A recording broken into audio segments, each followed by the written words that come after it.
Hi hello నమస్తే. America నుంచి India వచ్చిన వాళ్ళు చాలామంది మిస్ అయ్యేది ఫుడ్. ఇండియాకి వచ్చి రాగానే మా అన్నయ్య తమ్ముడైతే ఈ అమృతం లాంటి అప్సరా బాదం మిల్క్ని అయితే పరిచయం చేశాడు. చూడండి, చరణ్కి ఇంకా నిద్రమత్తు అయితే వదలలేదు.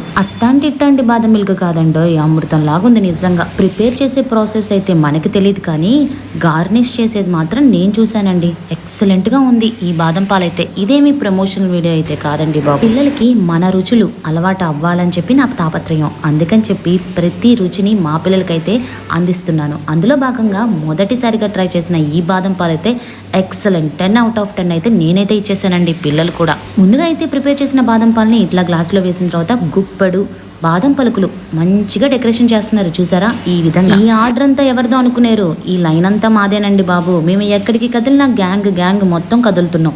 అందుకని చెప్పి అందరికీ ఒకటేసారి మంచిగా ఆర్డర్ ఇచ్చాను. చూడండి, చూడ్డానికి ఎంత బాగుందో. ఆగండి, అప్పుడైతే అయిపోలేదు. దానిపైన చూసారా కమ్మని కోవా అనేది పెట్టారు. ఎక్సలెంట్ గా ఉంది ఆ కోవా అనేది. ఇక బాదం పాలు టేస్ట్కి వచ్చేసరికి బాదం పాలు తాగుతూ బాదం పలుకులను నవ్వులుతూ కోవా టేస్ట్ ఎక్సలెంట్ గా ఉందండి. పిల్లలైతే ఎంజాయ్ చేసేసారు. కాస్ట్ వచ్చేసరికి 60 రూపీస్.